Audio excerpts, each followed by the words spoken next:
Shalom, selamat malam Bapak Ibu, rekan-rekan para pejuang pendidikan Kristen di seluruh Indonesia. Senang sekali saya Susana Tuperisa kembali bisa menyapa Bapak Ibu semua dalam ruang virtual ini, di mana Majelis Pendidikan Kristen di Indonesia yang berkolaborasi dengan Bara Digital Ministry selalu menyajikan topik-topik yang bertajuk tentang pendidikan dan terlebih khususnya tentang pendidikan Kristen.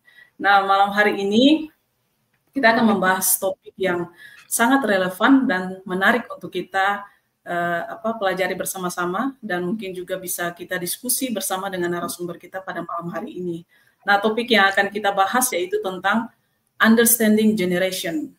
Nah, karena generasi yang terus berubah, begitu pula dengan cara mereka mulai berpikir, belajar, dan berinteraksi dengan dunia, dari baby boomer hingga gen alpha, setiap kelompok memiliki karakteristik yang unik dan dengan cara memahami kehidupan mereka secara umum dan juga dalam kehidupan mereka dalam dunia pendidikan.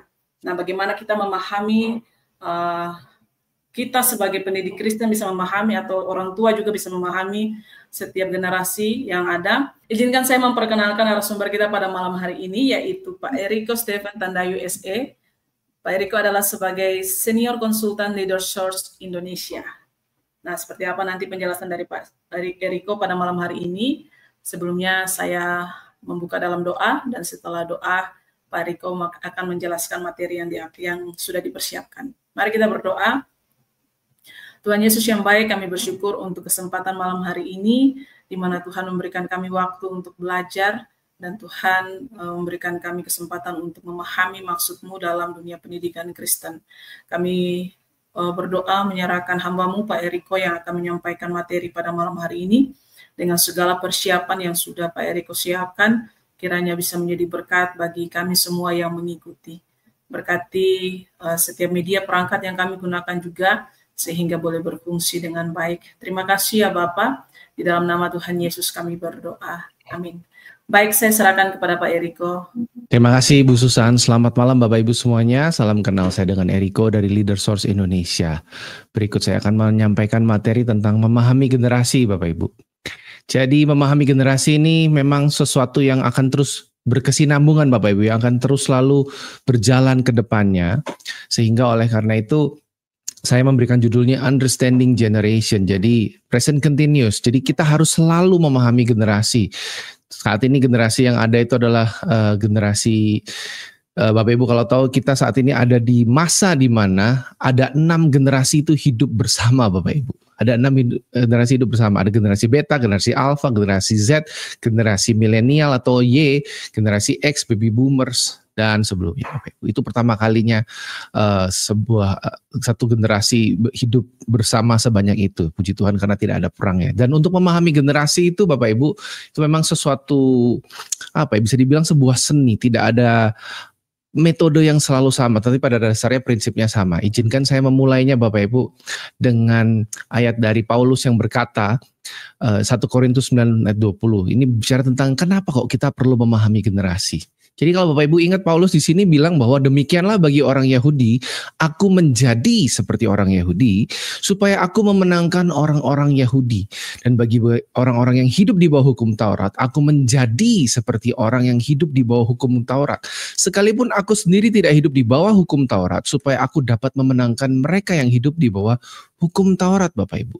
Di sini dibilang bahwa Paulus itu menyesuaikan pendekatannya, kalau saya boleh interpretasikan secara bebas, menerjemahkan pendekatannya dengan orang Yahudi ini semuanya demi memenangkan mereka dalam Injil Bapak Ibu, supaya mereka bisa kenal Yesus. Saya rasa ini memang konteksnya untuk memenangkan Injil, tetapi untuk dalam konteks memahami generasi, prinsipnya ini berlaku sama ya Bapak Ibu. Ini berbicara skill tentang cultural intelligence, kecerdasan budaya, bagaimana kita bisa beradaptasi terhadap budaya-budaya tertentu untuk memenangkan mereka. Dan dalam konteks membangun generasi Bapak Ibu sebagai tenaga pendidikan, guru, kepala sekolah, kita akan berhadapan dengan orang-orang yang generasinya berbeda dengan kita, yang cara pandangnya berbeda, value-nya berbeda, dan prinsip ini saya rasa akan menjadi fondasi yang sangat kuat bagi kita untuk kenapa kok kita perlu memahami generasi Bapak Ibu. Di ayat yang berikutnya, 1 Korintus 10 ayat 3:3. Dan sama seperti aku juga berusaha menyenangkan hati semua orang dalam segala hal, bukan untuk kepentingan diriku, tetapi untuk kepentingan orang banyak, supaya mereka beroleh selamat. Saya rasa kita sebagai orang Kristen, Bapak Ibu, dimanapun kita ditempatkan, amanat agung dan amanat teragung itu seharusnya menjadi kompas utama kita. Di mana kita belajar mengasihi mereka, tetapi kita mengasihi mereka untuk membawa mereka dimuridkan, mengenal Yesus. Begitu juga di dalam sekolah. Dan saya rasa 2 ayat ini bisa menjadi fondasi yang sangat kuat bagi kita. Kenapa kok kita perlu memahami generasi, Bapak Ibu? Kita perlu menyesuaikan dengan mereka. Dan memahami generasi ini untuk memenangkan sebuah generasi, kita harus mengenal generasi itu, Bapak Ibu. Karena kalau kita mau mendapatkan hati mereka, tapi kita nggak mengenal mereka, maka yang akan terjadi adalah penghakiman, Bapak Ibu. Karena setiap generasi selalu merasa generasi mereka adalah generasi yang terbaik, Bapak Ibu. Dan setiap generasi memiliki latar belakang yang unik sekali. Saya ini usia 44 tahun. Berarti saya ini generasi awal dari, generasi pertama dari Gen Y, generasi Y atau milenial, Bapak Ibu. Di bawah saya ada generasi Z, di atas saya ada generasi X. Kalau generasi saya, Bapak Ibu juga pasti ingat dulu yang kalau yang seumuran dengan saya atau satu generasi dengan saya, kita punya bahasa unik sendiri, Bapak Ibu. Kalau Bapak Ibu ingat dulu waktu mungkin 25 tahun yang lalu gitu, waktu SMA, kita mengenal bahasa-bahasa yang unik seperti sutra, ember, capek deh, yang mencoba untuk mengekspresikan bagaimana kita berkomunikasi satu sama lain. Dan bahasa anak sekarang, let's say generasi alpha, Bapak Ibu, mereka punya bahasa yang sendiri. Kayak Bapak Ibu kalau tahu skibidi, sigma, sas, dan lain sebagainya. Yang artinya kurang lebih sama, teman, cuma casingnya berbeda. Ini menunjukkan cara berpikir, Bapak Ibu. Ini menunjukkan budaya, bahasa menunjukkan budaya. Dan ini penting untuk kita pelajari. Latar belakang yang berbeda lagi adalah jenis mainan, Bapak Ibu. Kenapa saya ambil jenis mainan? Karena mainan ini menunjukkan bagaimana cara kita memproses informasi. Bagaimana kita memproses sesuatu, bagaimana kita berpikir. Kalau zaman saya dulu, mainan awal itu mungkin masih robot-robotan, mobil-mobilan, mungkin sekarang juga masih ada. Tapi yang spesifik lagi adalah kelereng. Terus petak umpet gitu kan. Terus main kartu yang diterbangin, terus yang sisi mananya yang jadi yang menang gitu kan. Ada pati lele dan lain sebagainya, Bapak Ibu. Ada di generasi saya juga transisi antara permainan digital dan analog itu terjadi. Dulu ada konsol, Bapak Ibu, ada mungkin Bapak Ibu tahu Nintendo, Sega, PlayStation dan lain sebagainya. Kalau generasi sekarang udah taunya game di HP gitu kan, generasi Alpha dan generasi Z. Dan itu menunjukkan cara berpikir, Bapak Ibu. Kalau kita mungkin dulu nonton video VHS atau Betamax itu muternya, ngegulungnya pakai garpu, Bapak Ibu, atau kalau pensil, kalau pakai tape gitu ya, pensil diputer untuk itu menunjukkan bagaimana cara kita berpikir, memahami proses, kita menghargai proses. Generasi sekarang prosesnya lebih singkat mungkin karena semuanya serba digital, tinggal download, menunggu, dan sekarang kecepatan internet sangat kencang. Itu menunjukkan bagaimana proses berpikir, ketahanan terhadap tanda kutip penderitaan, ketahanan terhadap proses, toleransi terhadap prosesnya berapa lama. Itu menunjukkan cara berpikirnya juga. Dan juga cara berpikir generasi sekarang karena sifatnya udah crowdsourcing, jadi kalau ngerjain sesuatu itu nggak perlu kirim-kirim file Excel atau Office lagi, kita pakai Google Drive atau mungkin pakai Trello, pakai Monday untuk kita project management, kolaborasi, crowdsource bersama. Itu unik, Bapak Ibu ya. Teknologi saya tadi bilang juga bicara Google Drive. Terus kita sekarang udah bisa pakai Zoom, sekarang bisa pakai OBS, StreamYard, macam-macam, Bapak Ibu. Itu menunjukkan cara berpikir. Generasi sekarang fokus kepada solusi yang lebih mudah. Kalau bisa ada yang sulit, kenapa harus ada yang mudah? Nah, gitu kan. Kebalikannya, Bapak Ibu. Kalau bisa ada yang mudah, kenapa harus ada yang sulit gitu? Itu generasi Z, generasi Alpha berpikirnya seperti itu. Milenial juga sama, Bapak Ibu. Generasi X, generasi baby boomers, teknologinya berbeda, Bapak Ibu. Teknologi boomers itu mungkin awalnya adalah TV atau mungkin radio, Bapak Ibu. Generasi X juga mungkin lebih maju lagi. Generasi X teknologinya ya TV, radio, terus ada yang lain, Bapak Ibu ya.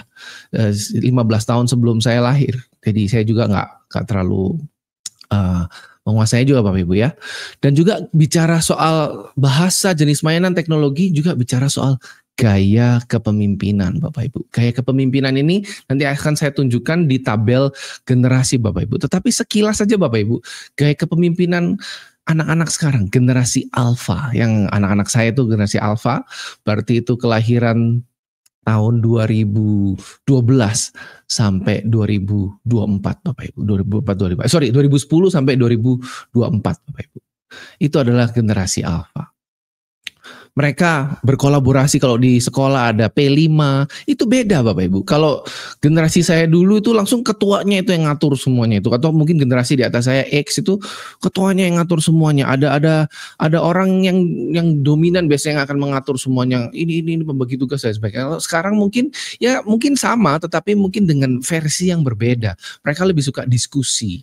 Dengan konteks ini adalah semuanya bisa berinteraksi dengan baik anak-anaknya ya. Diskusinya dengan baik, terus bagi-bagi tugasnya gimana, ada demokrasi mungkin dan lain sebagainya. Itu semuanya karena kombinasi berbagai hal tadi Bapak Ibu. Bahasa unik, jenis main unik, teknologi. Tentu saja bukan hanya hal ini ya. Ada juga hal-hal yang lain juga. Tetapi itu mempengaruhi gaya kepemimpinan. Dan masalahnya biasanya masalah terjadi Bapak Ibu saat kita memaksakan suatu hal dalam suatu generasi ke generasi yang lain. Maksudnya bagaimana Bapak Ibu? Kalau cara bekerja generasi X itu adalah selalu pengennya meeting. Boomers juga sama, selalu pengennya meeting. Tapi kalau generasi Y dan Z kecenderungannya adalah kalau memang bisa lewat email, kenapa kita harus meeting? Karena meeting tidak efektif dan tidak efisien Bapak Ibu. Efektif tapi mungkin tidak efisien, waktunya terlalu lama. Kalau pakai generasi Y dan generasi Z, kita berpikirnya kenapa kita nggak pakai komen di Google Spreadsheet aja, atau di Trello, atau di Monday. Jadi kita bisa lihat track record-nya, bagaimana kita berdiskusi, bagaimana kita brainstorming. Jadi semuanya bisa terlihat dengan baik. Nggak perlu semua harus di-meetingkan Bapak Ibu. Itu loh Bapak Ibu salah satunya. Tapi saya mau tunjukkan tabel generasi ini ya. Bapak Ibu bisa lihat tabel generasi ini. Kita mau lihat dari tabel yang paling kiri, generasi builders. Di sini ada kategorinya, ada slang term, social markers. Tapi saya mau fokusin Bapak Ibu ke leadership style-nya. Leadership style-nya ini kalau generasi builder itu ada di controlling. Dan kalau Bapak Ibu lihat di social markernya, itu adalah Perang Dunia Kedua Bapak Ibu. Kelahiran 1925 sampai 1945. Ini datanya dari McCrindle Bapak Ibu ya.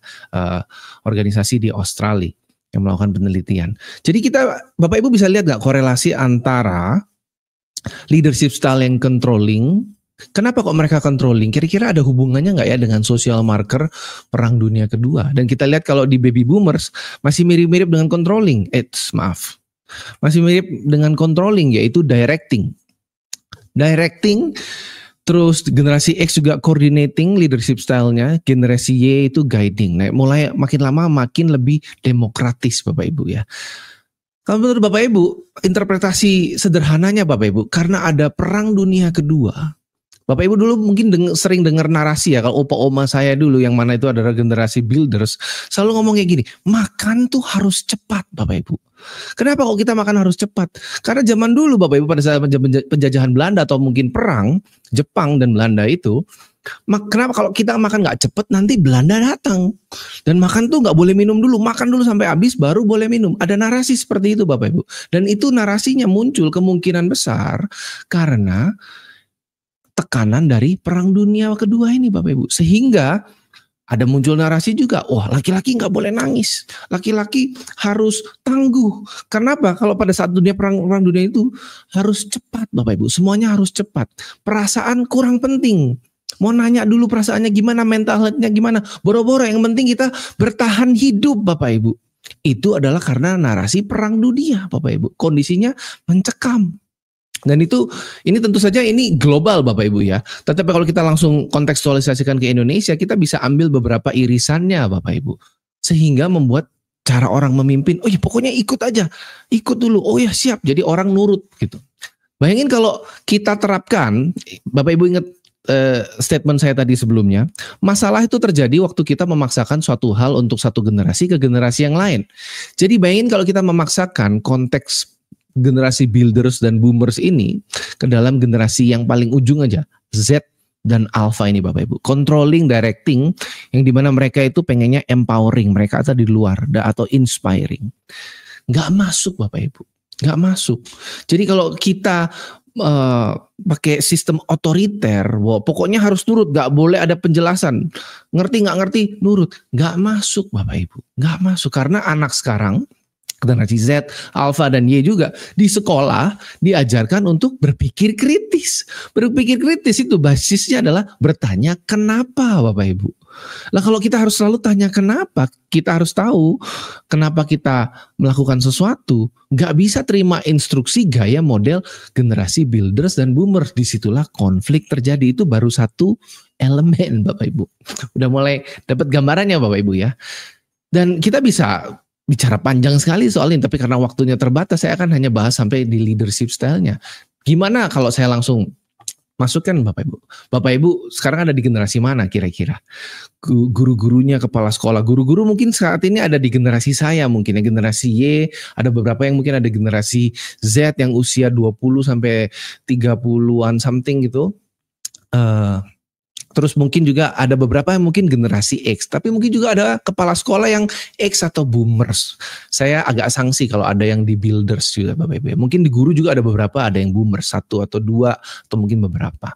Nah, perhatikan bagaimana Bapak Ibu berkomunikasi satu sama lain. Kesalahpahamannya biasanya karena apa? Dengan melihat tabel generasi ini, apakah kira-kira Bapak Ibu jadi lebih mengerti? Oh pantasan, setiap kali saya ngobrol dengan Bapak ini atau Ibu itu kayak ada yang gak nyambung karena memang cara berpikirnya berbeda Bapak Ibu. Cara memproses informasinya berbeda Bapak Ibu. Begitu ya Bapak Ibu ya. Dan kita mau lihat sekilas nih Bapak Ibu di generasi Y. Lebih dalam lagi. Bapak Ibu lihat nih, yang paling kiri ini ya, kiri atas ini. Mohon maaf. Mereka lihat used to learn new skill daily. Jadi bagaimana mereka belajar memperoleh skill baru setiap hari itu 42% dari website. 41% dari YouTube Bapak Ibu.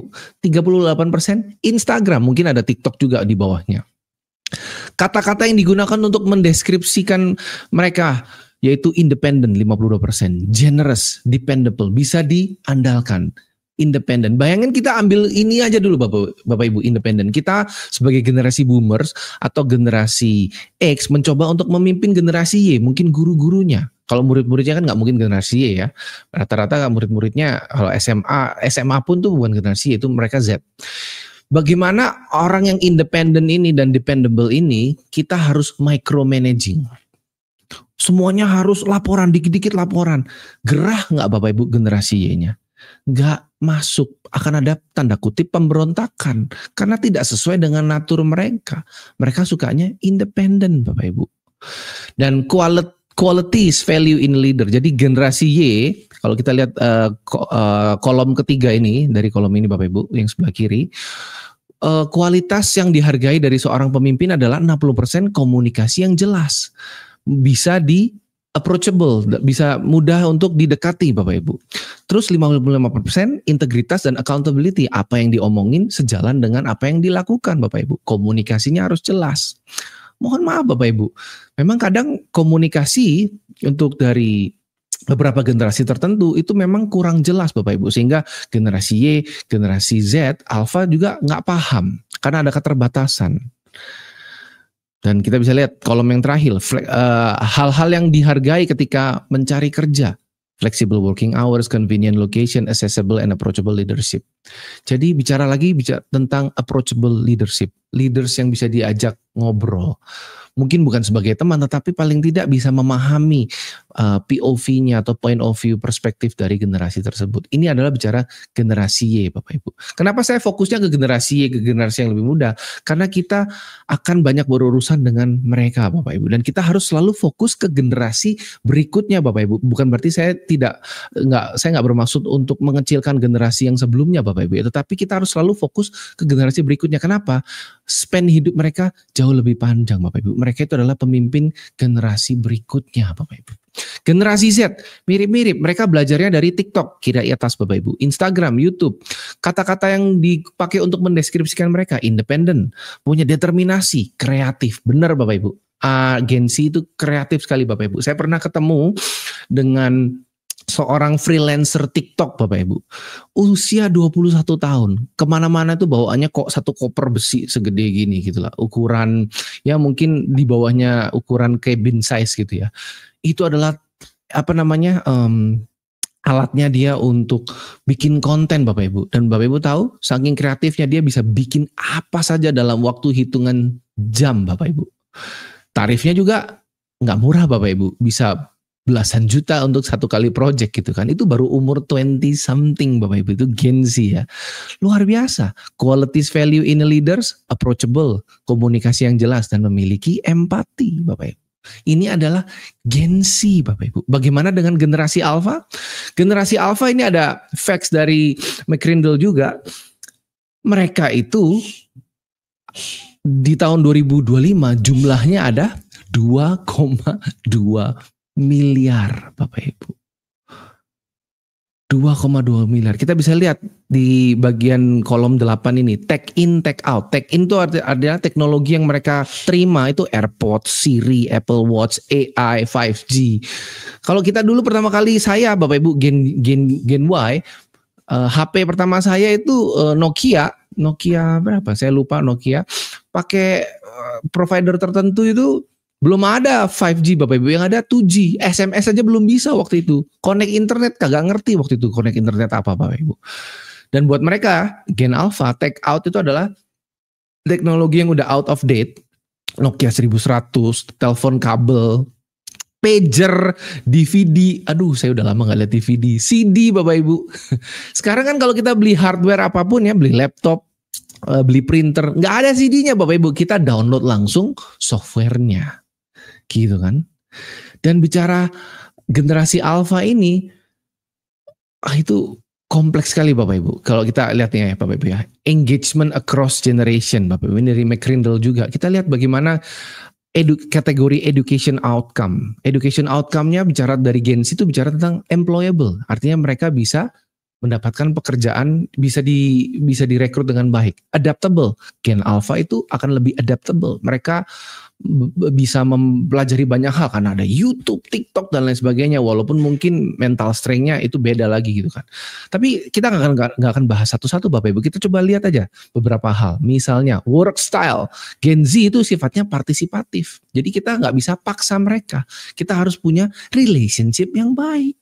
Gen Alpha kolaboratif. Gen Beta kemungkinan katanya co-creator, menciptakan bersama-sama. Gitu kan. Terus kalau mungkin bicara advice kalau dari Gen Z itu pengennya professional credential, harus ada professional credential kalau mau bicara advice. Terus kalau Gen Alpha bicara soal social validation, gimana kata orang. Gen Beta balik lagi seperti Gen Y dulu, peer influence Bapak Ibu, muter-muter juga kan Bapak Ibu akhirnya. Ideal leadernya juga berbeda. Gen Z bicara coordinator, Gen Alpha empowerer, Gen Beta enlarger Bapak Ibu. Jadi ini semuanya setiap generasi itu intinya Bapak Ibu. Poin dari ini adalah setiap generasi itu meresponi teknologi, budaya, sosial, agama, hal apapun itu dengan berbeda. Jadi kalau mereka meresponinya berbeda, ini memang sulit Bapak Ibu. Ini memang sulit. Saya pun juga mengalami kesulitan dengan anak saya juga. Tetapi harus selalu Bapak Ibu. Yang pertama itu kita harus selalu bangun relationship dengan mereka. Memang cenderung kita sih selalu inginnya memaksakan Bapak Ibu ya. Masa gini aja gak ngerti bla bla bla bla. Tetapi kalau kita mau memenangkan hati mereka, harus starting pointnya memang ya yang paling sulit Bapak Ibu. Gak ada shortcutnya, gak ada aplikasinya.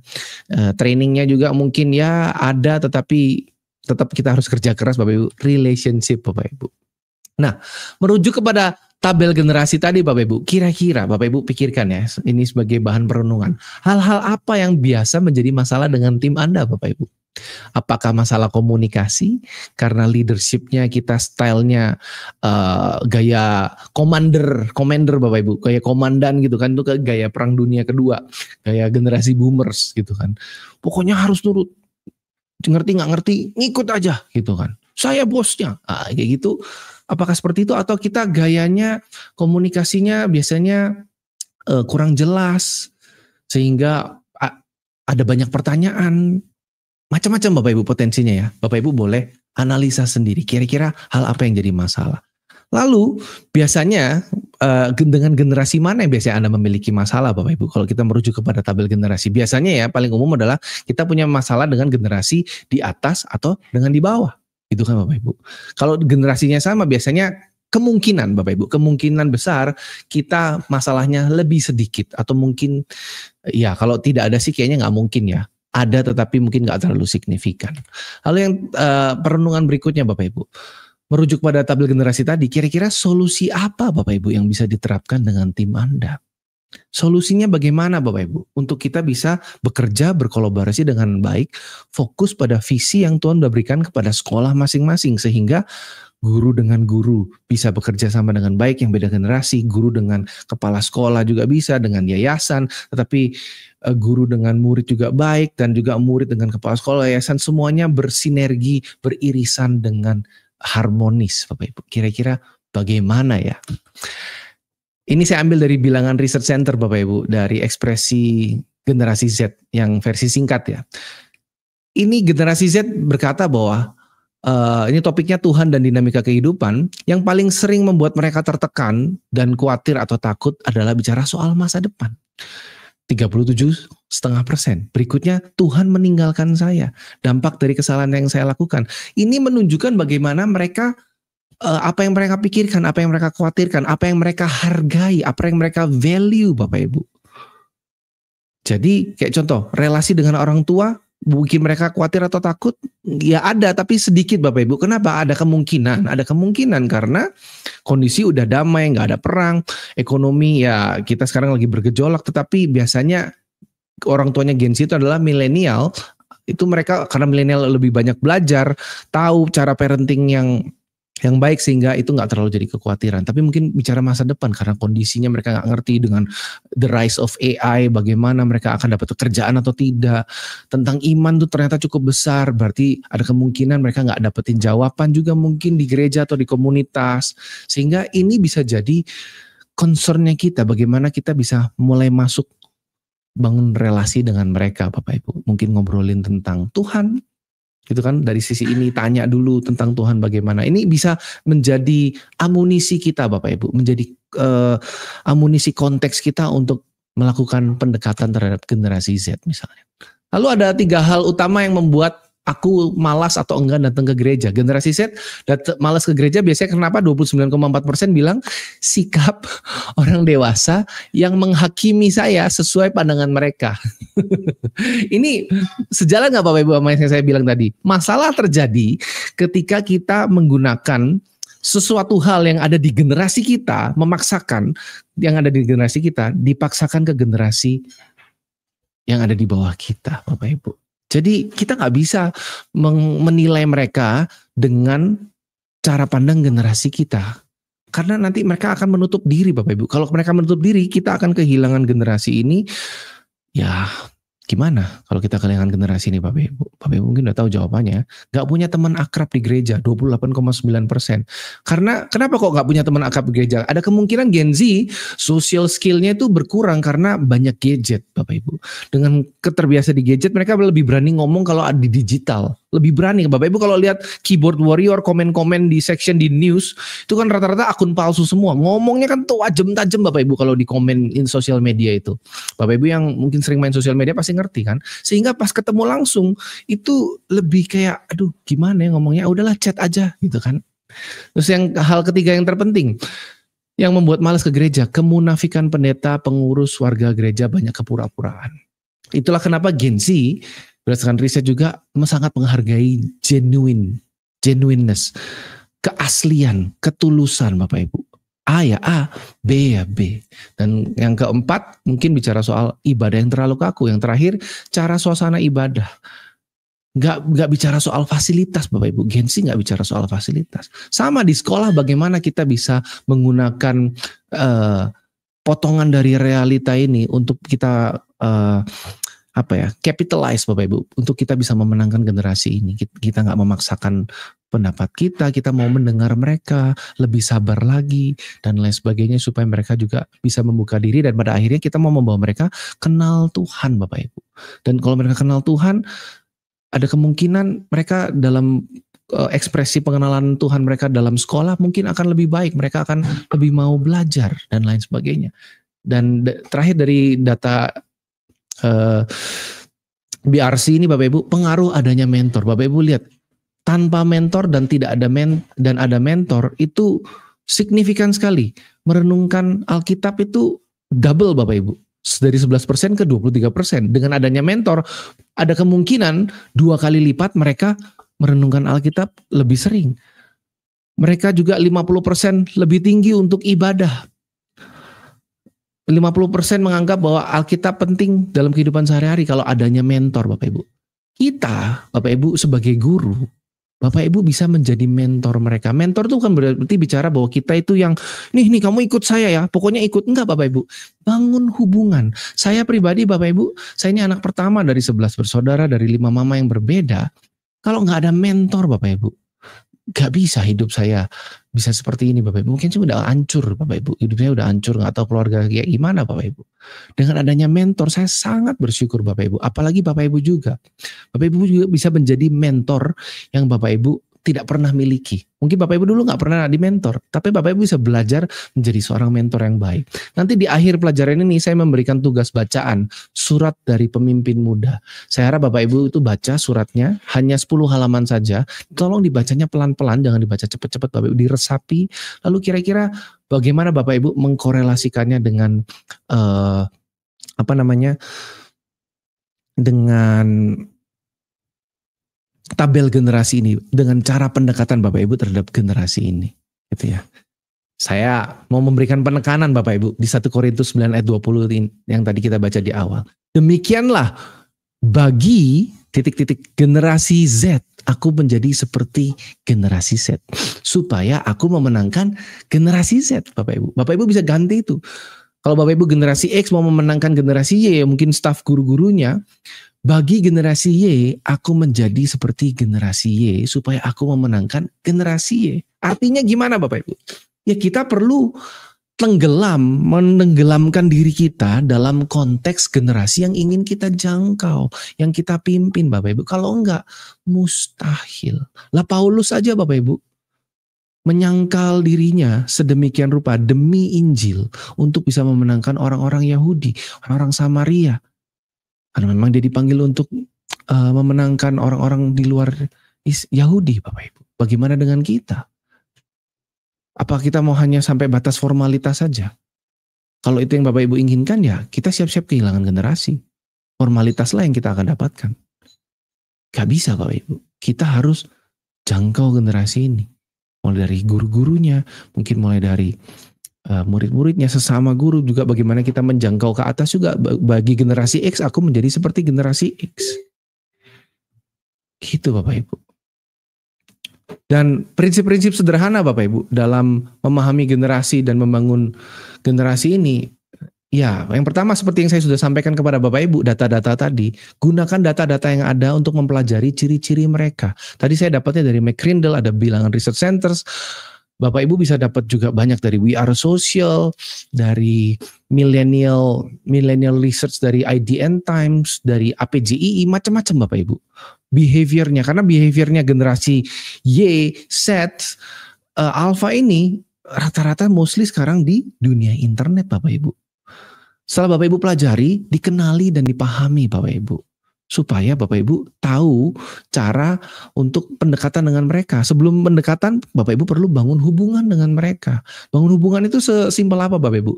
Ngobrol, makan bakso bareng, atau makan cireng bareng Bapak Ibu, atau apapun lah snack di daerah Bapak Ibu masing-masing ya. Saya ada di Bandung, jadi snack saya batagor, cireng gitu Bapak Ibu, bakmi. Ya mungkin nggak akan jauh-jauh Bapak Ibu. Tergantung budget saja, sesuaikan. Tapi ya nggak harus setiap hari juga Bapak Ibu. Tapi ya bisa sesantai sambil nonton ada anak-anak main basket di sekolah atau di kantin, ngobrol bareng, diperhatikan dengan tulus, bukan untuk supaya kita ada sebagai bahan pencapaian mereka. Jangan jadikan mereka sebagai bahan pencapaian kita Bapak Ibu. Dan setelah kita bangun hubungan dekat berdasarkan ciri-ciri mereka tadi yang kita lewat data, kita klarifikasi lewat bagaimana kita mengenal mereka di lapangan, kita sesuaikan cara kita untuk membangun hubungan dengan mereka. Tujuan akhirnya adalah ya kita mau membangun mereka.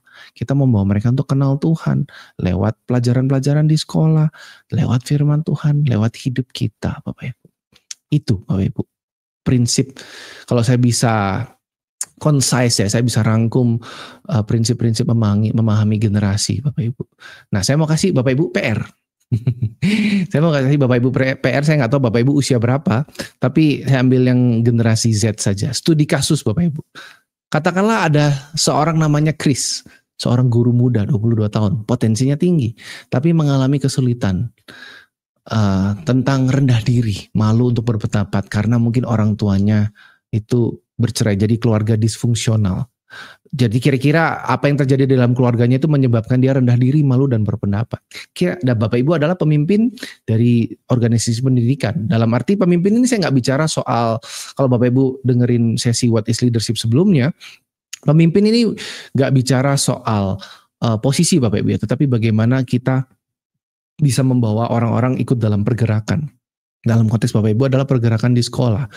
Bapak Ibu adalah rekan kerjanya, pemimpinnya, yang punya hati untuk membangun bangsa lewat generasi muda. Kira-kira hal apa yang Bapak Ibu akan lakukan untuk Chris dan bersama Chris berdasarkan prinsip-prinsip sederhana yang tadi saya sudah sampaikan. Kenali mereka, pahami, lalu bangun hubungan, dan cari cara Bapak Ibu.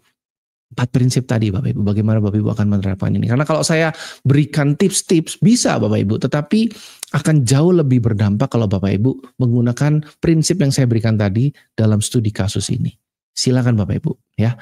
Jadi ini bukan PR yang perlu dikumpulkan, jadi Bapak Ibu nggak usah DM saya. Tapi kalau mau DM pun ya nggak masalah, di Instagram ada, saya senang sih kalau bisa diskusi. Jadi boleh di screenshot atau di post Bapak Ibu ya. Terus saya kan tadi juga memberikan Bapak Ibu dokumen ya untuk dibaca. Mungkin nanti nggak tahu dari MPK memberikannya ada di link atau di QR code-nya.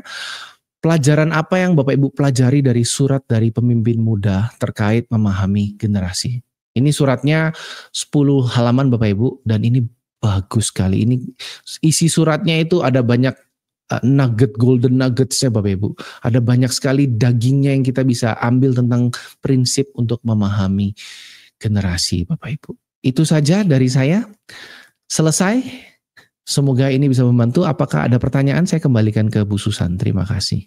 Ya, baik. Terima kasih Pak Eriko untuk pemaparan materinya pada malam hari ini. Luar biasa kita memahami generasi per generasi ya, dari pembelajaran yang Pak Eriko sampaikan pada ini.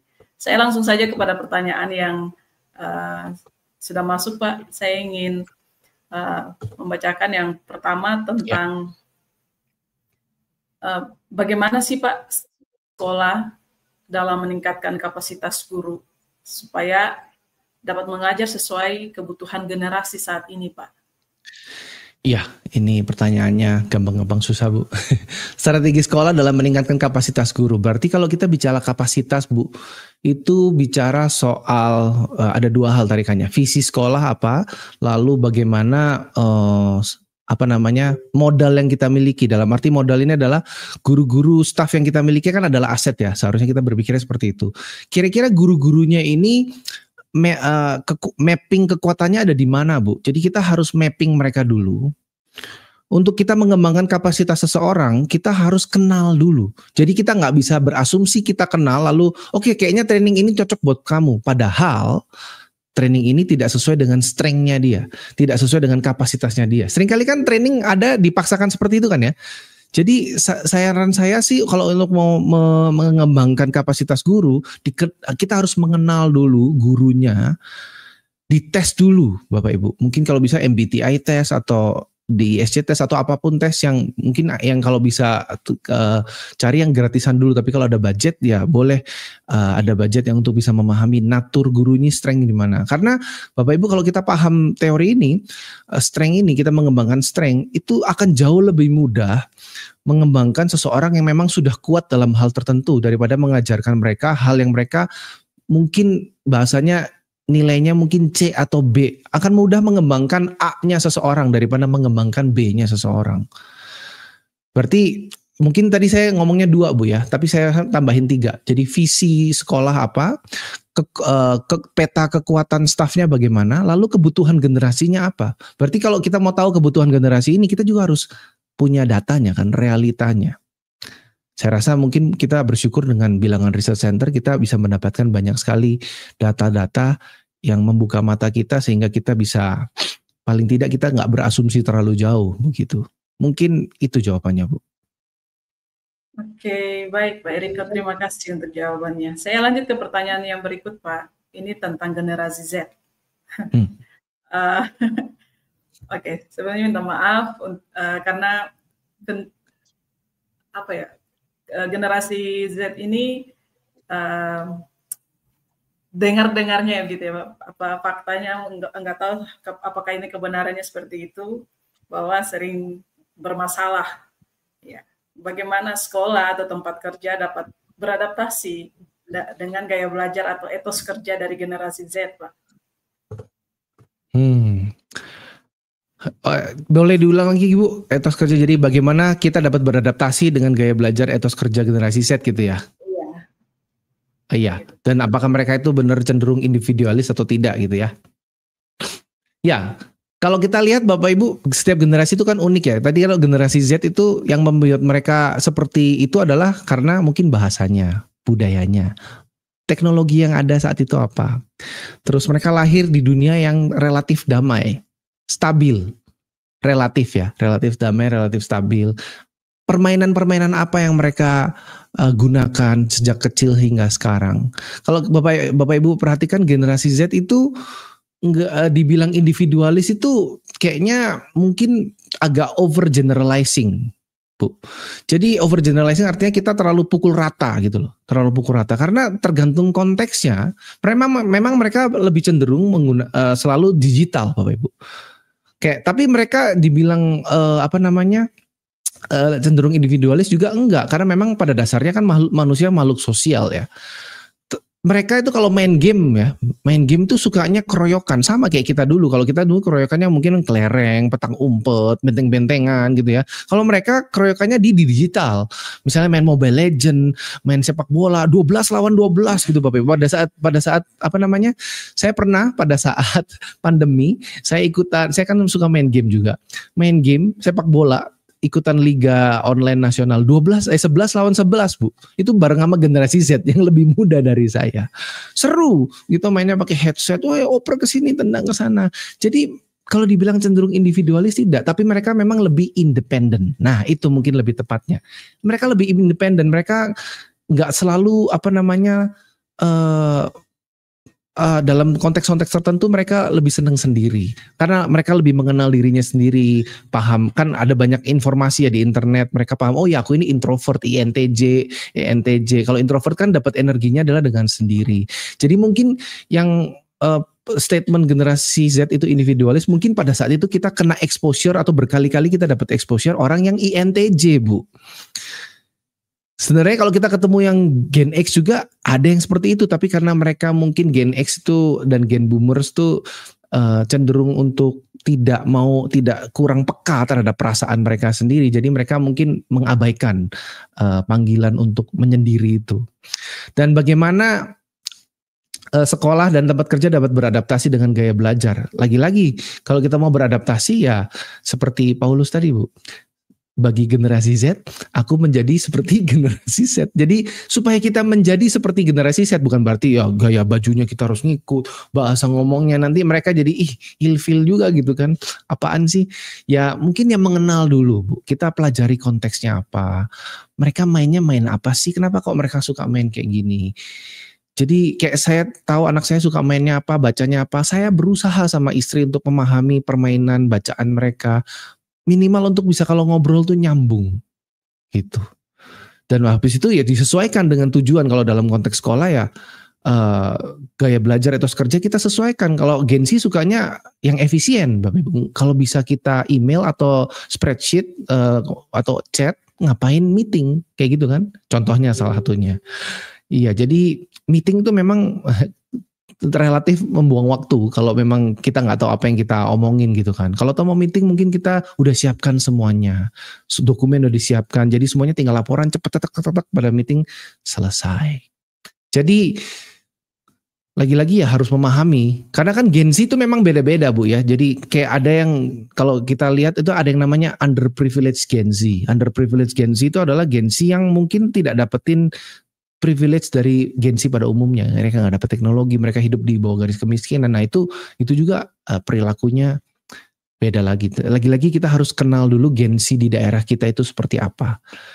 Jangan artinya data dari BRC, McCrindle tadi itu kita telan mentah-mentah. Enggak, kita harus kontraskan dengan kenyataan di lapangan, Bu. Sehingga nanti kita lihat, oh ternyata kayak gini tuh aslinya. Oke, kita dokumentasikan, catat, lalu gimana kita mau actionnya. Gitu, Bu. Baik, terima kasih Pak Eriko untuk jawabannya. Harapannya generasi-generasi sebelum Gen Z bisa mengerti ya. Supaya tidak bentrok. Terima kasih Pak Eriko. Jawaban Pak Eriko yang terakhir menjadi pertanyaan terakhir juga. Dan akhir dari sesi ini saya persilakan Pak Eriko untuk menyampaikan closing statement dan juga ditutup dalam doa. Iya, jadi kalau buat saya closing statement-nya adalah Bapak Ibu, ya kita harus bangun hubungan dengan generasi-generasi di bawah kita, Bapak Ibu juga dengan generasi di atas. Bagaimana membangun hubungannya supaya lebih efektif, ya kita harus pelajari ciri-cirinya, karakteristiknya. Tetapi mungkin kalau kita nggak punya akses untuk data, yang mana mungkin unlikely ya, data ada banyak, ya minimal kita bangun hubungan, kenali mereka, konteksnya mereka. Kenal itu kan nggak bisa sebentar ya, nggak bisa 1-2 bulan, kadang bisa setengah tahun, 1 tahun. Jadi ya nggak bisa minta cepet-cepet Bapak Ibu, perlu proses. Mungkin itu dari saya. Oke, kita tutup dalam doa Bu ya. Tuhan Yesus, terima kasih Tuhan buat waktu malam ini, bersyukur untuk teknologi yang ada, fasilitas yang ada, kami masih bisa berkumpul bersama, berfellowship, belajar tanpa ada tekanan Tuhan. Tuhan, biar apa yang sudah kami pelajari itu bisa menjadi rema dalam hati kami, dan tidak hanya menjadi rema Tuhan, biar Roh Kudus yang memberikan kami keberanian untuk mengambil tindakan Tuhan atas apa yang sudah kami pelajari dalam bentuk yang nyata, langkah iman yang pertama, sehingga kami tidak hanya berhenti di pengetahuan saja Tuhan, tapi kami benar-benar mengambil tindakan yang nyata untuk mewujudkan, menangkan generasi-generasi berikutnya Tuhan, supaya tidak ada generasi yang hilang Tuhan, supaya tidak perlu ada lagi terjadi kitab ulangan Tuhan, sehingga semua orang generasi bisa melihat Tuhan kebesaran Tuhan, kemuliaan Tuhan dalam hal yang praktis Tuhan di kehidupan sehari-hari. Terima kasih Tuhan, dalam nama Tuhan Yesus, amin. Baik, terima kasih Pak Eriko sekali lagi. Sama-sama Bu. Kita diberkati luar biasa, dan jangan lupa Bapak Ibu, rekan-rekan untuk bisa di-share kepada teman-teman atau rekan-rekan Bapak Ibu yang lainnya, supaya banyak orang juga diberkati melalui tayangan live streaming pada malam hari ini. Dan Pak Eriko, mungkin masih ada kesempatan berikut-berikutnya untuk menyampaikan materi lagi. Mohon tidak bosan-bosannya. Dengan senang hati. Jadi berkat buat kami semua. Tuhan memberkati Bapak dalam setiap tugas tanggung jawab dan pelayanan, juga keluarga. Tuhan berkati. Dan kita jumpa lagi minggu depan dengan topik dan narasumber yang berbeda. Selamat malam, Tuhan Yesus memberkati kita semua. Tuhan Yesus memberkati.